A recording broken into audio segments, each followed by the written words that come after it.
Hi everyone, Glenn here from mindovermenieres.com. So I wanted to make a video and talk to you today about something really important to me. The Vestibular Disorders Association's Balance Awareness Week, which starts next week on September 12th.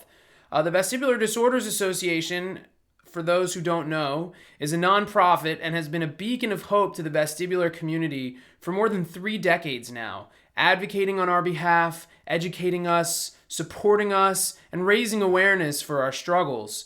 Balance Awareness Week is our chance to give back to the organization that has given so much to us for so long. So let me take you back for a moment to the beginning of my story. In 2011, 4 words changed my life forever. You have Meniere's disease. After 6 months of declining health and struggling with my health, I finally had a diagnosis, and after everything I'd been through, I was sure that the problem was about to be over. But I couldn't have been more wrong. I still had a long and painful road ahead of me. Back when the dizziness first started, I was a senior at Florida Atlantic University in Boca Raton, Florida, and I was young. I was 24 years old, and it was a time in my life when I still had the invincibility of youth, and I did what most young, dumb people do. I ignored it. But slowly everything got worse. I started having trouble focusing in class. My ears felt congested all the time, like I had a cold. My tinnitus was getting louder and louder and louder and becoming more intrusive. And my hearing was starting to be affected. I was yelling a lot and I didn't realize it. It was only a few weeks later that I got my first real taste of vertigo. At the time, I was sure it was food poisoning though. I had just eaten a big steak dinner out at a restaurant and I got really sick, succumbing to the nausea almost immediately, with a total loss of equilibrium. But again, I ignored it. I was in denial for a really long time, suffering without any kind of explanation for months.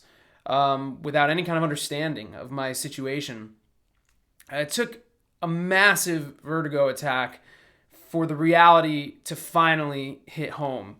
I had just gotten out of class, and after a fast food dinner of bacon cheeseburgers and fries with my girlfriend, now wife, Megan, I was struck down by a massive vertigo attack that lasted for the better part of an hour. Full rotational vertigo. I was completely incapacitated, violently ill, and it was undeniable. Something was clearly very wrong with me. So I went to the doctor. I finally went to the doctor. My first doctor was a local ENT who was hasty with the diagnosis. He didn't really run any tests. He had listened to my story and pretty much decided on the spot that I had Meniere's disease. Now, it was later confirmed by a much better, kinder, gentler, and all-around amazing doctor later on. But at the time, I was terrified. My doctor refused to answer any of my questions. He became very combative and thought I was questioning his intelligence. And he sent me on my way with very little understanding, a corticosteroid, a diuretic, and instructions to eat less salt.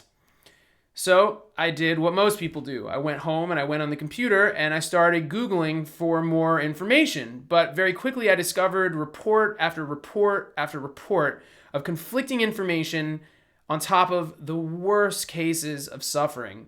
And Meniere's disease, as I'm sure so many of you know, is such a complicated illness. And it's very easy to become overwhelmed and filled with despair, especially early on. And I was no exception. I had no hope at the time. I really, truly believed that my life was over.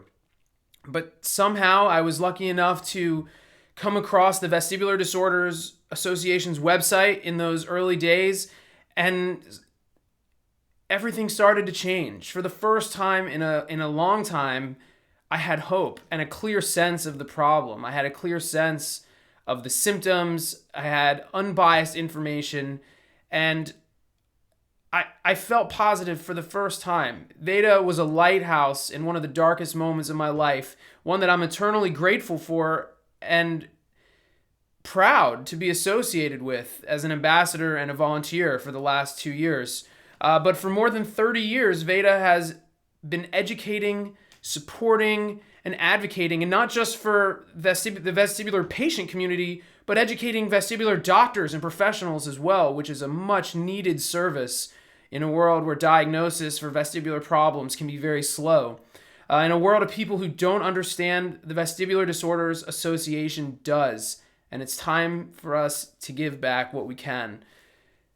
I hope you will join me in my support of the Vestibular Disorders Association for Balance Awareness Week 2016, and consider making a contribution to the Mind Over Meniere's Balance Awareness Week campaign.